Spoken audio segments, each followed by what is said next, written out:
ऐसा क्वेश्चन भी हो सकता है जिसमें आपको औसत चाल दिया रहेगा और दोनों में से एक चाल दिया रहेगा, दूसरा वाला पूछेगा। इसी क्वेश्चन में हो सकता है ऐसा। अभी पीएससी का एग्जाम हुआ, सी सेट में अपने क्लास से आया कि नहीं क्वेश्चन, डायरेक्ट क्वेश्चन आया है। रीजनिंग में वो जो डायग्राम वाला था आया है ना, जिसमें एक वर्ग गिनने वाला था, 14 है उसका आंसर, याद आया। 20 सेकंड के बाद बस 60 मीटर पीछे रह जाती है, तो 40 तो ये कवर करेगा ही और प्लस और आगे चला जाएगा 60, क्योंकि 60 मीटर पीछे रह जाती बोला ना, तो टोटल कितना दूरी तय किया ये कार। नेक्स्ट जो हम स्टार्ट कर रहे हैं वो है सापेक्ष चाल पर आधारित प्रश्न। सापेक्ष चाल या इसको कहते हैं रिलेटिव स्पीड। क्या होता है सापेक्ष चाल? इसका देखो दो कंडीशन होता है। पहला कंडीशन है जब दो व्यक्ति हैं, दोनों एक ही दिशा में जा रहे हैं, सेम डायरेक्शन। पहले वाले का स्पीड ले लेते हैं x, दूसरे वाले का y, तो सापेक्ष चाल का फॉर्मूला क्या बनेगा? यहां से सेम डायरेक्शन में रहता है तो माइनस कर देते हैं, बड़े में से छोटा माइनस करना, यानी दोनों का डिफरेंस देखना रहता है। क्लियर है ये? दूसरा स्थिति क्या हो सकता है? दोनों अपोजिट, एक इधर जा रहा है और एक इधर से आ रहा है, ऐसा इसका x है इसका y है, तब सापेक्ष चाल का फॉर्मूला क्या बनेगा? तब दोनों को क्या कर देते हैं? प्लस कर देते हैं, x प्लस y। एक और स्थिति हो सकता है इसी का, विपरीत दिशा वाला, दोनों एक दूसरे की तरफ आ रहे हैं तो विपरीत, ऐसे भी तो जा सकते हैं विपरीत, तो एक इधर जाए ऐसा विपरीत और एक इधर जाए विपरीत, तब भी आप क्या करोगे? सापेक्ष चाल के लिए x प्लस वाई करोगे। समझ आया? ये वाला कंडीशन आ चुका है एग्जाम में, आपके सीजी टेट में पूछा था एक बार, दो विपरीत दिशा से। देखिए क्वेश्चन क्या दिया है, एक पुलिसकर्मी 200 मीटर की दूरी पर एक चोर को देखता है और उसका पीछा करना शुरू करता है। पुलिसकर्मी 9 किलोमीटर प्रति घंटा की चाल से दौड़ता है और चोर 7 किलोमीटर प्रति घंटा की चाल से दौड़ता है। पुलिसकर्मी चोर को कितने समय बाद पकड़ लेगा? ठीक है, देखो यहां पे कौन है? पुलिस, और इससे 200 मीटर की दूरी पर कौन है? चोर। अब चोर जो है वो भागेगा किधर? इस तरफ, और पुलिस उसके पीछे। ठीक, दोनों एक ही डायरेक्शन में जाएंगे ना, सेम डायरेक्शन है। अब चोर भाग रहा है कितने की स्पीड से? चोर गया है 7 की स्पीड से, और पुलिस वाला जो इसका पीछा कर रहा है वो 9 किलोमीटर प्रति घंटे की स्पीड से। और इस बात का ध्यान रखना कि जो भी पीछा कर रहा है अगर उसको पकड़ना है सामने वाले को, तो इसका चाल ज्यादा होना चाहिए, तभी पकड़ सकता है उसको। बराबर भी नहीं चलेगा और कम तो बिल्कुल नहीं चलेगा, हमेशा क्या होना चाहिए? ज्यादा होना चाहिए जो पकड़ रहा है उसको जाकर। क्लियर है ये बात? अब पकड़ने में लगा समय, समय के लिए फॉर्मूला होता है क्या? समय बराबर होता है दूरी बटे चाल होता है। तो अब यहां चाल के लिए कौन सा चाल लगाएंगे? सापेक्ष चाल। तो यहां से दूरी कितना है दोनों के बीच का? 200 मीटर में है, ध्यान रखना इस बात का। और सापेक्ष चाल यानी दोनों को क्या करना पड़ेगा? माइनस। तो 9 में से 7 माइनस करो तो कितना आ जाएगा? 2 किलोमीटर प्रति घंटा, और ये किसमें है? मीटर में है। तो फिर 2 को क्या करना पड़ेगा? 5/18, तब तो आएगा मीटर पर सेकंड में। समझ आया इतना? ठीक, यहां से कैंसिल हो रहा है, 2 गुणा 5 10, यानी 1 0 कैंसिल हो जाएगा। 18 दूनी 36, 360 किस में आएगा? सेकंड में आया, लेकिन ऑप्शन किस में है? मिनट में। तो कितने से भाग करोगे? 60 से, क्योंकि 1 मिनट में 60 सेकंड होता है। ये कर दोगे तो आएगा 6 मिनट। 6 मिनट में पुलिस वाला उस चोर को जाके पकड़ लेगा। Option D is correct. समझ आया? दो व्यक्ति पी और क्यू एक दूसरे से 844 मीटर की दूरी पर है। वे दोनों क्रमशः 12 मीटर प्रति सेकंड और 8 मीटर प्रति सेकंड की चाल से समान दिशा में साइकिल चलाना शुरू करते हैं। कितने समय में पी क्यू को ओवरटेक करेगा? ओवरटेक या पकड़ने में लगा समय वही है, एक ही चीज है। ठीक, दोनों एक ही डायरेक्शन में है और दूरी कितना है? तो समय बराबर क्या आएगा फॉर्मूला? दूरी बटे सापेक्ष चाल। दूरी कितना है? 844, और चाल सापेक्ष चाल, एक का 12 है और एक का 8 है, दोनों माइनस हो जाएगा। 12 में 8 गया 4। अच्छा, यूनिट का ध्यान रखना, ये मीटर में है और ये मीटर पर सेकंड में था, तो वो किस में आएगा आंसर? सेकंड में आएगा हमारा आंसर, लेकिन मिनट और सेकंड में दिया है, कन्वर्ट करना पड़ेगा। 4 से ये 2 बार में, 4 से 1 बार में, फिर 1 बार में। 211 क्या आया? सेकंड। अब 211 आया है, हमको पता है 6 × 18 यानी 60 × 30 करो, 60 × 3 करोगे तो 180 आएगा। 180 तक पूरा कितना मिनट हो गया? 3 मिनट पूरा बना। 3 मिनट ये हो गया पूरा, और कितना आ रहा है 180 से, और कितना ज्यादा है? ये 31 और ज्यादा है, तो 31 को सेकंड में रहने दो, वैसे ही दिया ऑप्शन। 3 मिनट और 31 सेकंड, ऑप्शन सी आ रहा है इसका आंसर। समझ आया? 36 किलोमीटर प्रति घंटा की गति से कार चला रहा ड्राइवर अपने से 40 मीटर आगे एक बस देखता है। 20 सेकंड के बाद बस 60 मीटर पीछे रह जाती है। बस की गति है। सबसे पहले एक ड्राइवर है जो कितने की स्पीड से जा रहा है? 36 किलोमीटर प्रति घंटे, और वो अपने से कितना 40 मीटर आगे क्या देखता है, एक बस देखता है। यहां बस है और यहां कौन है, कार ले लेते हैं इसको ना, 40 मीटर आगे है और इसका स्पीड दिया है 36। बस का स्पीड निकालना है, बस का स्पीड निकालना है। ये किसमें है, किलोमीटर प्रति घंटे में, तो इसको भी मान लेते हैं x किलोमीटर प्रति घंटा। ठीक, अब 20 सेकंड के बाद बस 60 मीटर पीछे रह जाती है, तो 40 तो ये कवर करेगा ही और प्लस और आगे चला जाएगा 60, क्योंकि 60 मीटर पीछे रह जाती बोला ना, तो टोटल कितना दूरी तय किया ये कार, 40 इधर से और 60 इधर और जाना है उसको, तो टोटल कितना आ जाएगा 100 मीटर का दूरी तय किया, दूरी निकल गया। ठीक, और कितना है, समय दिया है 20 सेकंड, तो इससे क्या निकलेगा, सापेक्ष चाल में से एक चाल जो नहीं पता वही निकलेगा। सापेक्ष चाल बराबर क्या फॉर्मूला बनेगा, पहले ये बताओ। सापेक्ष चाल बराबर क्या बनेगा, सापेक्ष चाल बराबर आ जाएगा दूरी बटे समय, ये बनेगा। अभी तक आप पकड़ने में लगा समय निकालते थे तो दूरी बटे सापेक्ष चाल लिखते थे, क्लियर है ये। तो सापेक्ष चाल क्या आएगा, यहां से ये 36 है और ये x है, दोनों में से कौन सा ज्यादा है, 36 ज्यादा होगा, क्योंकि ये आगे जा रहा है इसको, तो इसका तो चाल ज्यादा ही होगा, यानी हमको हम दोनों को क्या करना है, सेम डायरेक्शन है ये, तो क्या आ जाएगा 36 माइनस x, ये समझ आया। ये किस में आया, किलोमीटर प्रति घंटा, जबकि दूरी किस में है, 100 जो निकाले वो मीटर में है, बटे ये क्या है, समय 20 सेकंड, तो इसको चेंज कर लेते हैं, ये वाला जो किलोमीटर प्रति घंटा है इसको चेंज कर लेते हैं किसमें, 5/18 गुणा करके मीटर प्रति सेकंड में ले आते हैं। समझ आया, ये 20 पंचे 100 कट रहा है, 5 से ये 5 कट जाएगा, 18 इधर गुणा हो जाएगा, क्या आ रहा है 36 माइनस x बराबर 18, तो x उधर जाएगा, 18 यहाँ के माइनस, तो x का मान आ रहा है 18, किसमें आया 18। यहाँ पे आप देखोगे ना तो इसका x का कोई यूनिट नहीं आया, ये किसमें था, मीटर प्रति सेकंड, ये मीटर प्रति सेकंड, ये भी था, पूरा कट गया है, x का सिर्फ एक वैल्यू निकल के आया है, और x को आपने माना किसमें है, किलोमीटर प्रति घंटा, इसलिए आप कहोगे कि x का मान किसमें है, किलोमीटर प्रति घंटा। ठीक है, पूछा है यही बस की गति कितनी, तो बस की गति 18 किलोमीटर प्रति घंटा। समझ आया। दो साइकिल सवार A तथा B 21 किलोमीटर प्रति घंटा और 24 किलोमीटर प्रति घंटा की चाल से एक दूसरे की ओर चलना प्रारंभ करते हैं। वे 1 घंटे और 12 मिनट बाद एक दूसरे से मिलते हैं। जब उन्होंने चलना प्रारंभ किया था तब उनके बीच की दूरी क्या थी, यहां से A और यहां पे B एक दूसरे की तरफ जा रहे हैं, एक दूसरे की ओर, तो इधर से A और B कितना दिया है चाल, A का दिया 21 और इसका दिया है 24। ठीक, मिलने में लगा समय दिया है, चाल भी पता है, तो इससे क्या निकलेगा, दूरी। दूरी कैसा निकलता है, दूरी बराबर क्या आ जाएगा, चाल गुणा समय होता है, तो चाल यानी सापेक्ष चाल लेना पड़ेगा, तो दोनों का चाल क्या हो जाएगा, विपरीत दिशा है इसलिए प्लस हो जाएगा, 4 और 1 5, 2 2 4, 45 किलोमीटर प्रति घंटा सापेक्ष चाल आया। गुणा क्या करेंगे इसमें, समय, समय कितना है 1 घंटा और 12 मिनट, तो इसको थोड़ा ऐसा लिखना, 1 सही 12/60 ऐसे लिखोगे। क्यों लिखे ऐसा, क्योंकि 12 मिनट में है ना, उसको घंटे में लाना है तो 60 से भाग करना पड़ेगा, क्लियर है इतना। 12 से कट जाएगा 5 बार में, 1 सही 1/5 आ रहा है, तो 5 एकम 5 और 1 6, 6/5 आ रहा है, ये आया 6/5। 5 से कट जाएगा, 5 निया 45, 6 निया 54 किलोमीटर की दूरी है दोनों के बीच में, जब उन्होंने चलना प्रारंभ किया था शुरू में, मतलब। ठीक, ऑप्शन सी आ रहा है इसका आंसर। समझ आया। 200 किलोमीटर की दूरी पर स्थित दो अलग अलग स्टेशनों से एक ही समय पर एक दूसरे की ओर चलने वाली दो रेलगाड़ियां उनमें से किसी एक स्टेशन से 110 किलोमीटर दूर एक दूसरे से मिलती है, उनकी चालों का अनुपात क्या। यहाँ पे दोनों का चाल नहीं पता है क्वेश्चन में, पढ़ो ध्यान से और आप बताओ कि चाल दिया है क्या, चाल नहीं दिया है क्वेश्चन में, क्या दिया है, सिर्फ दूरी दिया है। दूरी दिया है क्वेश्चन में कि दो स्टेशन कितना दूर है, यहां से यहां तक 200 किलोमीटर, और ये दोनों कहीं पर आकर कहीं पर तो मिलेंगे ही, चल रहे हैं अगर दो इधर एक दूसरे की तरफ, तो ये पाया गया कि 110 किलोमीटर की दूरी से उनमें से किसी एक से, मान लेते हैं पहले इससे ही ले लेते हैं, यहीं से फर्स्ट वाले से, यहाँ पे 110 किलोमीटर का दूरी तय करके मिला है यहाँ पे आके, ये कितना गया 110, और इधर से जो आ रहा है ये कितना गया 90 जाएगा ना भाई, 200 में 110 ये चला है तो बचा कितना 90 किलोमीटर। ये समझ आया। दोनों का क्या इक्वल है, समय तो दोनों का समान है, समय दोनों का समान है, तो फिर इस स्थिति में स्पीड देखो क्या फॉर्मूला होता है। पहली बात तो ये बताओ कि चाल के लिए फॉर्मूला क्या होता है,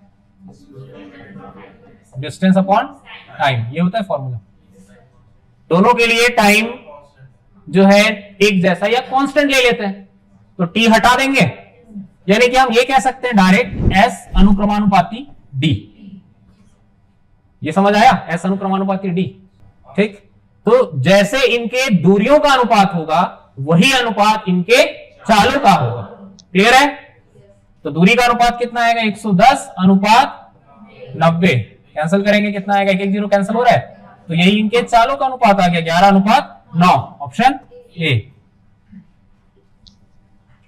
सेम क्वेश्चन है? नहीं, अंतर होगा ना। चलो मैं बता देता हूं एक क्वेश्चन, ये वाला। ए और बी ने अपनी यात्रा क्रमशः x से y तक और y से x तक पहुंचने के लिए शुरू की। एक दूसरे को पार करने के बाद ए और बी अपनी शेष यात्रा को क्रमशः 6 से 1/8 घंटे और 8 घंटे में पूरा करते हैं। यदि बी की गति 28 किलोमीटर प्रति घंटा है तो ए की गति है। तो फॉर्मूला आपको पता है S1/S2 बराबर √T2/T1, S1/S2। तो पहले वाले की गति वही तो निकालना है ए का, तो इसको ले लेते हैं x किलोमीटर प्रति घंटा में और S2 दिया हुआ है 28। दूसरा वाला समय b को कितना समय लग रहा है, 8 घंटे, तो 8 ऊपर रखा जाएगा बटे, इसको सॉल्व करोगे 6 8 48 और 1 49 बटे 8, तो ये आएगा x/28 और ये 8 यहां जाके गुणा होगा तो 64 का वर्गमूल 8 और 49 का 7, 7 चौक 28, 4 8 32, x का मान आ रहा है 32। ऑप्शन बी किलोमीटर प्रति घंटे में आएगा। ये समझ आया? चलिए आज से शुरू कर रहे हैं औसत चाल पर आधारित प्रश्न। ठीक है, औसत चाल में टोटल 3 टाइप के क्वेश्चन बनते हैं। तीनों कंडीशंस को हम समझ लेते हैं। ठीक है, पहला सिचुएशन ये है कि जब दो समान दूरी अलग अलग चाल से तय की जा रही हो। जैसे एक ही दूरी है ना, दूरी एक ही लो, एक समान दूरी दो चाल से तय की जा रही, दोनों चाल अलग अलग है। ए से बी तक की कोई दूरी है, एक व्यक्ति ए से बी जाता है, सपोज वो एक्स की स्पीड से जाता है, और बी से ए वापस आ जाता है, क्या वाई की स्पीड से वापस आ जाता है। ठीक, दो दूरी तय हो रहा है, चाल भी दो है। ठीक है, लेकिन दूरी समान है, दोनों दूरी समान है और चाल अलग अलग। क्लियर है? इतना जरूरी नहीं है कि जा क्या है, हो सकता है आगे चले जाए, बी से सी भी जा सकता है और बोले कि ए बी बराबर बी सी, कह सकता है ये भी सिचुएशन। ठीक, तो उस स्थिति में औसत चाल एवरेज स्पीड का फॉर्मूला क्या बनेगा, 2xy upon x plus Y. ये पहला स्थिति है जब दो समान दूरी तय किया जा रहा है। क्लियर है? ये दूसरा स्थिति क्या होगा, जब 3 समान दूरी तय की जा रही हो, ए से बी, बी से सी, सी से डी, और बोला जा रहा है कि ए बी बराबर है किसके, बी सी के बराबर है और ये सी डी के बराबर। क्लियर है? अब यहां पे चाल अलग अलग है, यहां पर x है, यहां पे y है और यहां पर z है।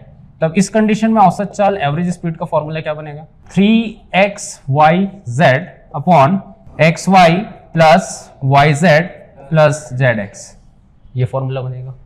ठीक, तीसरा स्थिति देखते हैं। तीसरा स्थिति क्या होगा, जब अलग अलग दूरी अलग अलग चाल से तय हो रही है।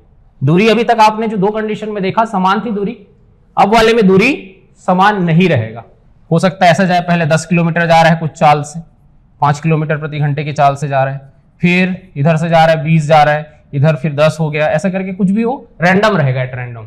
तो इस कंडीशन में क्या होता है, एवरेज स्पीड औसत चाल का फॉर्मूला टोटल डिस्टेंस कुल दूरी बटे कुल समय, ये बनेगा इसका फॉर्मूला। ये 3 कंडीशन होता है, 3 ध्यान रखना है, एवरेज स्पीड निकल जाएगा आपसे। क्लियर है? हाँ, यहां पे दूरी पहले और दूसरे में दूरी एक जैसा है, इस वाले में दूरी अलग अलग है। ठीक, पहले और दूसरे टाइप के क्वेश्चन में अगर आपको दूरी दे भी दिया है तब भी उसका कोई मतलब नहीं रहेगा, क्योंकि यहां पे आप फॉर्मूला में देखो ना, औसत चाल के फॉर्मूले में कहीं पे भी दूरी नहीं है, यहां पे सिर्फ क्या है, चाल है। पहले और दूसरे फॉर्मूले में दूरी के बारे में कहां बात हो रही है, तीसरे फॉर्मूले में जहां पे दूरी अलग अलग है तब। क्लियर है ये? चलो क्वेश्चन करते हैं। पहला क्वेश्चन, एक व्यक्ति अपने घर से 5 किलोमीटर प्रति घंटा की चाल से कार्यालय जाता है और उसी मार्ग से 20 किलोमीटर प्रति घंटे की चाल से अपने घर वापस आता है। यात्रा के दौरान औसत चाल ज्ञात कीजिए। अपने घर से कहां गया है, कार्यालय, और वापस उसी रास्ते आ रहा है, यानी कि दो समान दूरी तय कर रहा है और आपको चाल दिया है, जाते वक्त चाल कितना है 5 किलोमीटर प्रति घंटा और आते वक्त चाल कितना है 20 किलोमीटर प्रति घंटा। एवरेज स्पीड औसत चाल का फॉर्मूला होता है 2xy upon x plus Y. ये पहला कंडीशन था, तो x का मान कितना दिया है यहाँ पे 5 और y का मान 20 बटे में दोनों को प्लस करके 5 और 20 25 कट जाएगा, 5 से ये 5 बार में और 5 से ये 4 बार में, 4 गुणा 2 हो जाएगा 8 यूनिट रहेगा, इसका जो दिया रहेगा वही यूनिट किलोमीटर प्रति घंटा। ऑप्शन बी आ रहा है आंसर। समझ आया? कैसे पता चला कि यहाँ पे पहला कंडीशन लगाना है? जाके जिस रास्ते पे उसी रास्ते पे वापस आ रहे हैं तो दूरी तो सेम तय हुआ। कोई कार 45 किलोमीटर प्रति घंटा की चाल से एक निश्चित दूरी तय करती है और उसी मार्ग का अनुसरण करते हुए 36 किलोमीटर प्रति घंटा की चाल से आरंभ बिंदु पर वापस आती है। पूरी यात्रा के लिए औसत चाल ज्ञात कीजिए। वही है, जा क्या है, सेम रूट, पहला ही कंडीशन है यहाँ पे।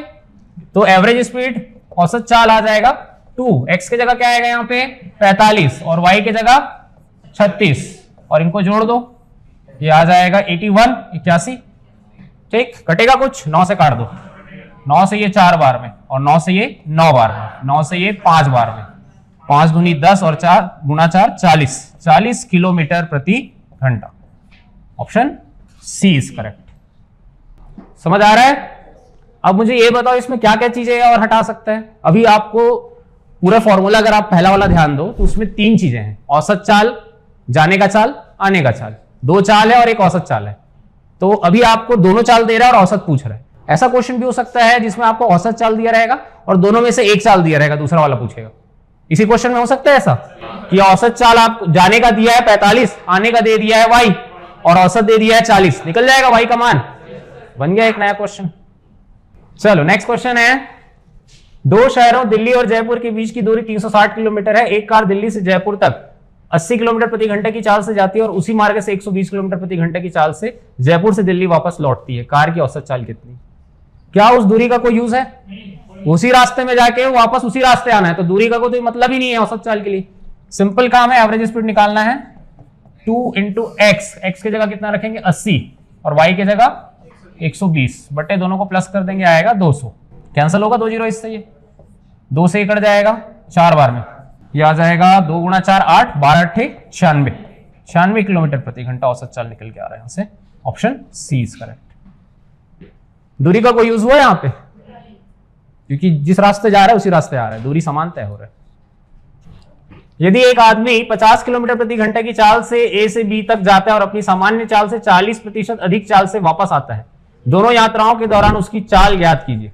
ए से बी जब जा रहा है तो कितना है उसका स्पीड 50 किलोमीटर प्रति घंटा, और जब वो वापस आ रहा है बी से आ रहा है तो उसकी चाल कितनी है 40% ज्यादा है। 40 किलोमीटर है ऐसा नहीं बोला है, 40% ज्यादा है। तो 40% ज्यादा मतलब कितना हो जाएगा, 50 का निकालना पड़ेगा 140%, तो सीधा सीधा दिख रहा है 14 पंचे 70 होता है। तो जाते वक्त 50 और आते वक्त 70। क्लियर है ये? औसत चाल क्या आ जाएगा यहां से, एवरेज स्पीड 2 गुना 50 गुना 70 बटे इन दोनों को जोड़ दो, 7 5 12 120, ये कट जाएगा। 2 से ये कटेगा 6 बार में और 2 से 3 बार में और ये 2 से 25 बार में, 25 7 175 बटे 3 3 पंचे 15, 2 बचेगा 3 8 24, 58 पॉइंट समथिंग। ये है ऑप्शन बी। पवन एक्स से वाई तक की दूरी 10 किलोमीटर प्रति घंटा की चाल से, वाई से जेड तक की दूरी 15 किलोमीटर प्रति घंटा की चाल से और जेड से डब्ल्यू तक की दूरी 20 किलोमीटर प्रति घंटा की चाल से तय करता है। यदि एक्स वाई बराबर वाई जेड बराबर जेड डब्ल्यू है तो पूरी यात्रा के दौरान पवन की औसत चाल कितनी है। 3 समान दूरी तय की है, देखो यहाँ पे तीनों बराबर है बोल दिया, चाल अलग अलग है, एक बार 10 फिर 15 फिर 20, और निकालना क्या है औसत चाल। निकलेगा, फॉर्मूला में रख देंगे औसत चाल। एवरेज स्पीड का फॉर्मूला क्या होता है 3 इंटू एक्स का मान कितना है 10, वाई का मान 15 और जेड का मान 20 बटे में इनका गुणा करो आपस में, कितना आएगा 150। अलग से सॉल्व करना इसको और यहां पे रखना डायरेक्ट, और 15 गुणा 20 करोगे तो आएगा 300 और 20 गुणा 10 करोगे तो आएगा 200 और सबको जोड़ना है। ये आएगा 0 5 3 2 5 650 यार है, यहां पे लिखो डायरेक्ट 650। समझ आया ये सॉल्व करना?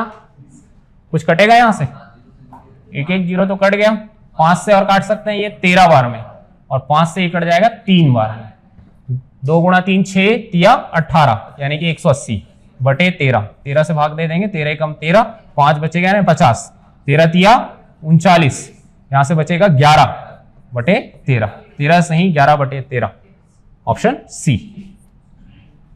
नीरज 10 किलोमीटर तथा 20 किलोमीटर की 2 दूरियों को क्रमशः 1 घंटे तथा 5 घंटे में तय करता है। संपूर्ण यात्रा के लिए नीरज की औसत गति क्या होगी? ये कौन सा कंडीशन है? ये थर्ड कंडीशन है। कैसे पता चला? अलग अलग दूरी है, समय भी अलग अलग दिया है, तो हम फॉर्मूला क्या यूज करते हैं एवरेज स्पीड का। कुल तय की गई दूरी 10 और 20 कितना हुआ टोटल 30 बटे कुल लगा समय 1 घंटे और 5 घंटे, कितना आएगा 6 से ये 5 बार में जाएगा, 5 किलोमीटर प्रति घंटा, ये उसका आया औसत चाल। Option C is correct. एक व्यक्ति यात्रा के 3 घंटे 100 किलोमीटर प्रति घंटे की गति से तथा शेष 2 घंटे 120 किलोमीटर प्रति घंटे की गति से तय करता है। संपूर्ण यात्रा की औसत गति क्या है? एवरेज स्पीड निकालना है, ध्यान से समझना है। यहाँ पे फॉर्मूला क्या होता है ऐसे कंडीशंस में? कुल तय की गई दूरी, टोटल डिस्टेंस कितना तय हो रहा है? 3 घंटे तक गया कितने की स्पीड से? 100 की स्पीड से, तो कितना गया? 300 गया ना। 1 घंटे में 100 जाता है तो 3 घंटे में 300 जाएगा। वैसे ही 2 घंटे 120 किलोमीटर प्रति घंटे की गति, तो कितना हो जाएगा 2 घंटे में? 240। 240 और 300 कितना हुआ? 540 टोटल दूरी तय हुआ है, बटे टोटल समय, ऊपर 3 और ये 2, कितना आ जाएगा? 5 ये एक बार में 0 और 5 से 8 बार में, ये आएगा 108 किलोमीटर प्रति घंटा। Option C is correct. समझ आया? श्याम अपनी कार को 30 किलोमीटर 45 किलोमीटर प्रति घंटे की चाल से चलाता है और अगले 1 घंटे 20 मिनट के लिए वह इसे 51 किलोमीटर प्रति घंटे की चाल से चलाता है। पूरी यात्रा के लिए उसकी औसत चाल ज्ञात कीजिए। निकल जाएगा ये अभी, जैसे कि ये सेम है, आपको 30 किलोमीटर डिस्टेंस दिया है और कितने की चाल से? 45 किलोमीटर प्रति घंटे की चाल से। इससे क्या निकलेगा? क्या निकलेगा इससे? दूरी पता है, चाल पता है, तो समय निकलेगा ना। फॉर्मूला क्या होता है टोटल एवरेज स्पीड का? कुल दूरी है यहाँ पे 30 और यहां पर है, यहां निकालना पड़ेगा दूरी, इस वाले के लिए दूरी निकालना पड़ेगा, ठीक है, और इस वाले में समय निकालना पड़ेगा। समझ आ रहा है क्वेश्चन में? तो पहले इसका दूरी पता है तो इसका दूरी भी निकाल लो। पहले इसका दूरी कितना आएगा? 1 घंटा 20 मिनट है ना। 1 घंटा 20 मिनट मतलब कितना हो जाएगा? 1 से 1/3 यानी कितना आएगा? 4/3। ये समझ आया कैसे आया 4/3? 1 घंटा तो पूरा है और 20 मिनट में है तो बटे 60 करेंगे, कैंसिल करेंगे तो आएगा 1/3 आ जाएगा। 3 एकम 3 और 1 4/3। ये क्या आया? घंटे में आ गया क्या? समय। और ये दिया है दूरी चाल, तो चाल गुणा करने समय करने से आएगा दूरी। 3 से ये कटेगा 17 बार में, 17 चौक 68 किलोमीटर का दूरी गया है इस बार। बटे टोटल समय लेते हैं। समय पहले वाले का कितना है ये निकालना पड़ेगा। दूरी बटे चाल करने से निकलता है समय, तो 30/45 कट करोगे तो आएगा 15 से कट जाएगा, 15 दूनी 30, 15 तिया 45, 2/3 प्लस यहाँ पे क्या आएगा? दिया है यहाँ पे एक ये वाला है ना आपका समय जो निकाले थे क्या? 4/3। ये समझ आया? जोड़ दो इसको, ये आ जाएगा 98 बटे ये 3 तो डायरेक्ट है, 4 2 6 को 3 से भाग करो कितना आएगा? 2 भाग करोगे यहाँ पे आ जाएगा 49 किलोमीटर प्रति घंटा। Option B is correct. अच्छा क्वेश्चन है। एक व्यक्ति अपनी यात्रा के पहले 176 किलोमीटर की दूरी 16 किलोमीटर प्रति घंटे की चाल से और अगले 64 किलोमीटर की दूरी 32 किलोमीटर प्रति घंटे की चाल से तय करता है। यात्रा के पहले 240 किलोमीटर की दूरी के लिए लगभग औसत चाल क्या होगी? कौन सा कंडीशन है बताओ? 176 गया है 16 की स्पीड से, 64 गया है 32 की स्पीड से, तो कौन सा कंडीशन है ये? अरे ये सेकंड कंडीशन है। सेकंड नहीं, ये थर्ड वाला ही कंडीशन, लेकिन ये वाला पार्ट एक्स्ट्रा दिया है। पहले 240, अरे 176 गया है, फिर गया है कितना? 64। जोड़ो दोनों को कितना आएगा? 240 ही तो आ रहा है। और पूछा क्या है? लगभग औसत चाल क्या है? दोनों का पता है ना चाल कितना है। देखो पहले बार में 16 और दूसरे बार में 32। अब क्या लगाओगे इसमें? तीसरा कंडीशन क्लियरली दिख रहा है। एवरेज स्पीड का क्या है फॉर्मूला? कुल दूरी, कितना दूरी तय किया है? 240 ही तो गया है ना, बटे टोटल समय। 176 को भाग करो 16 से, 11 बार में जाएगा। 11 घंटा लगा और 64 किलोमीटर की दूरी को 32 से, तो 64 को 32 से भाग करोगे आएगा 2। 240 बटे कितना आ रहा है? 13। सॉल्व करना पड़ेगा इसको, और यहां पे पूरा कट नहीं रहा, एक ही मान दशमलव में है। आएगा? कर लो। 13 एकम 13, कितना बचेगा? 11 यानी 110। फिर 13 से 13 8 104। ठीक, दशमलव आ तो रहा है। देखो ऑप्शन सी। वैसे भी इतने से पता चल गया था कि सी आएगा ही। क्यों? क्योंकि दशमलव में जा रहा है, एक ही मान दशमलव में है।